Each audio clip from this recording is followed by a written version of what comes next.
Hello friends.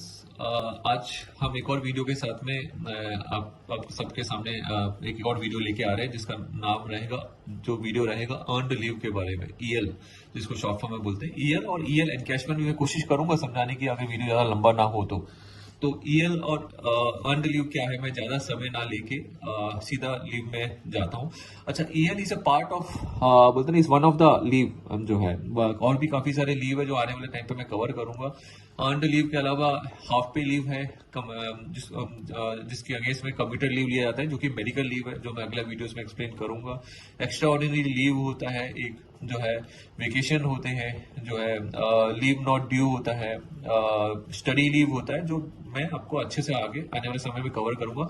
लेकिन one of the most common और most important type of leave है earned leave जो है, और बहुत इजी वे में मैं आपको समझा दूंगा कि कितना ईएल क्रेडिट होता है गवर्नमेंट सर्वेंट के अकाउंट में उसके ज्वाइनिंग के बाद से, कितना मैक्सिमम ईएल जो है अक्यूमुलेट होके वो ईएल जब रिटायरमेंट के समय या अपने रिजर्वेशन के समय कितना ईएल ले सकते हैं, वो सब मैं समझाऊंगा। तो ज्यादा समय ना लेके मैं सीधा ईएल और ईएल एनकैशमेंट वाले पार्ट में आ जा रहा हूँ।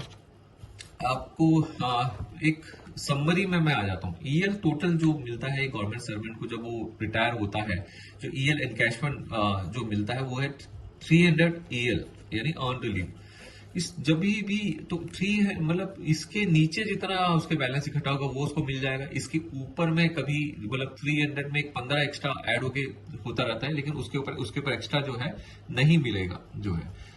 तो जो सबसे इम्पोर्टेंट जो है मैं आपको मतलब इसमें एक इम्पोर्टेंट जो पार्ट है वो ये है कि मतलब आपको बस ध्यान रखना है, कोई क्वेश्चन में इंटरव्यू में या कहीं पूछा जाता है, आपको एक एम्प्लॉय खुद ये सुन रहा है तो जानने के लिए कि मैक्सिमम एक सेंट्रल गवर्नमेंट एम्प्लॉय को 300 ईएल ही जो है उसके अकाउंट में बैलेंस क्रिएट होता है। और ये कैसे क्रिएट होता है?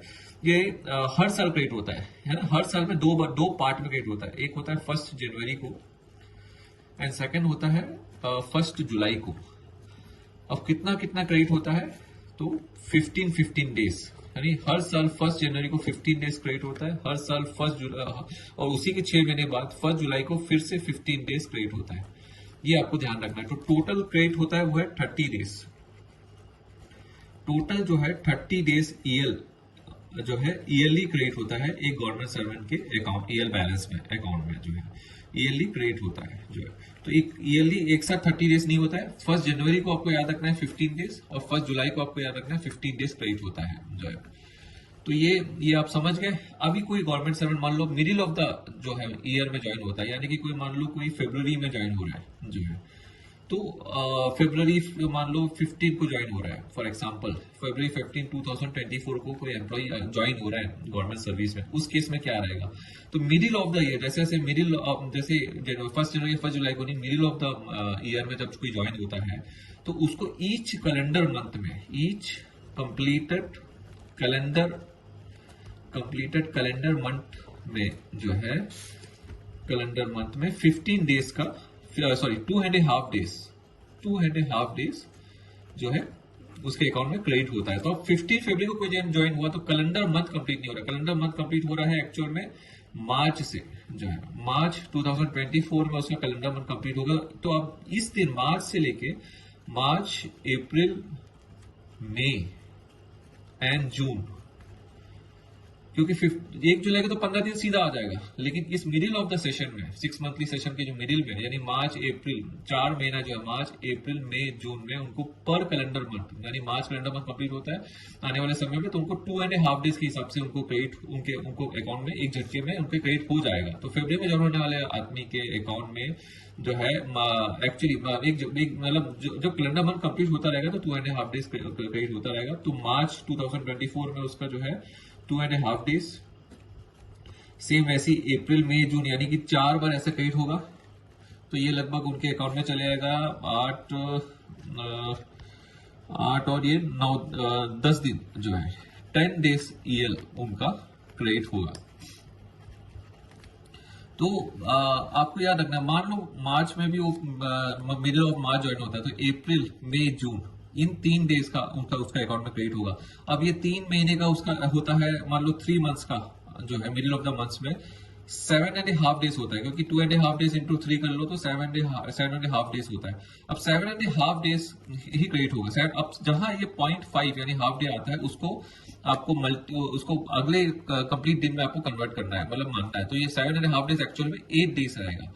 तो बहुत सिंपल में समझाऊं तो 1 जुलाई को 15 दिन क्रेडिट होगा। कोई अगर 1 जनवरी को नहीं ज्वाइन हो रहा है, मिडिल ऑफ द 6 मंथ्स में, मिडिल ऑफ में कहीं ज्वाइन हो रहा है, यानी कि मार्च में, अप्रैल में, मई में, तो जब ईच कैलेंडर मंथ जब कंप्लीट होगा, यानी कि मतलब पूरा 1 से लेकर 31 जो है तक, लास्ट डे तक उसका जो से पहले जो ज्वाइन होता है, मतलब कि अगर मिडिल ऑफ द मार्च में ज्वाइन हो रहा है तो अप्रैल का माना जाएगा। तो अप्रैल के महीने में उसके पास 2.5 डेज क्रेडिट रहेगा, मई में 2.5 डेज, जून में 2.5 डेज, यानी 700 डेज। अब उसको राउंड फिगर में आपको 8 डेज लेना है ना।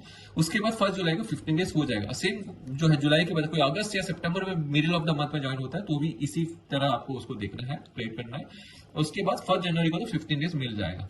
ऐसे करते करते आपके लीव अकाउंट में जो है जब 300 डेज पूरा हो जाएगा, तो इसके बाद फिर जो 1 जनवरी 1 जुलाई को 15 डेज अलग से एंट्री किया जाएगा, है ना, क्योंकि मैक्सिमम 300 डेज होता है। लेकिन उसके बाद भी जो 15 डेज है उसको अलग से जो है आपके जो HR डिपार्टमेंट है या एस्टैब्लिशमेंट डिपार्टमेंट है, जो सर्विस बुक मेंटेन करते हैं या लीव रिकॉर्ड मेंटेन करते हैं, उनको 15 डेज अलग से दिखाना है। अब जो भी लीव पहले लेगा उस साल में, मान लो उस साल में उसने 10 दिन ईयर लिया, तो पहला 10 दिन यहां से माइनस होगा, जो पहला 10 डेज यहां से माइनस होगा, ये हो जाएगा 5 डेज, और यहाँ पे 300 डेज को टच नहीं रहेगा जो है, ऐसा ये ऐसे मेंटेन रहेगा। और फिर उसने और 10 दिन और लिया तो ये 10 दिन यहां से माइनस होगा, यहां से 5 दिन माइनस होगा, फिर यहां से 5 डेज माइनस होगा, और उसका बैलेंस बच जाएगा 295 डेज जो है। फिर 1 जुलाई को मान लो 15 डेज फिर से क्रेडिट हो जाएगा, तो 15 डेज में 5 डेज यहाँ आके ये 300 डेज हो जाएगा। उसके बाद में जो है यहाँ 10 डेज अलग से कैलकुलेट होगा जो है। तो 300 के ऊपर में 15 डेज का अलग से आपको लीव में जो है लीव अकाउंट में कंसिडर करते हुए चलना है। और जो भी लीव लेगा पहले उसमें से डायरेक्ट होगा और फिर इसमें आएगा उस साल के जो है। तो ये बहुत सिंपल वे में मैं सर्विस रिकॉर्ड्स में, लीव रिकॉर्ड्स में कैसे लीव मेंटेन रखना है, ये आपको बहुत सिंपल वे में एक्सप्लेन कर दिया हूँ। मैं 99.99 केसेस में इसी तरीके से ही जो है लीव क्रेडिट होता है। कुछ एक्स्ट्रा ऑर्डिनरी रीजंस में, जैसे कि बोलते हैं ना कि कोई रिसाइन कर रहा है, एक्स्ट्रा ऑर्डिनरी लीव के केस में जो है, उस केस में 110 ऑफ द जो है 110 डेज के बेसिस जितना दिन उससे छुट्टी लिया उसका जो है 110 करके वो ईयर से माइनस होगा। लेकिन ऐसे बहुत ही रेयर केस में होता है। आपको बोलते ना कि मेन जो केसेस जो ईयर्स में हैंडल होता है ईयर बैलेंस डालने में, वो इस तरीके का है, आपको ये ध्यान रखना है। इसको समझ गए हैं तो आप पूरा 99.99% में आपको बोल रहा हूँ कि ईयर के बारे में आप जान चुके हैं कि ईयर कैसे क्रेडिट होता है एक गवर्नमेंट एम्प्लॉय के अकाउंट में और कैसे उसको लिया जाता है। अच्छा, ईयर से और कोई भी ईयर भी एक ऐसा तरह का लीव है जिसमें बोलते ना वही रूल एप्लीकेबल होता है कि leave is not a matter of right. किसी भी तरह का लीव आपका राइट नहीं है लेना, आपको हमेशा कुछ जो है अप्रूवल के बाद ही उसे लीव लेना है। आपके जो कॉम्पिटेंट अथॉरिटी है जो लीव सैंक्शन करते हैं उसके बाद ही आपको ये लीव लेना है। तो ये फ्रेंड्स ये ईयर जो है सेंट्रल गवर्नमेंट एम्प्लॉयज के लिए इस तरह से जो है मैनेज किया जाता है। अब मैं आपको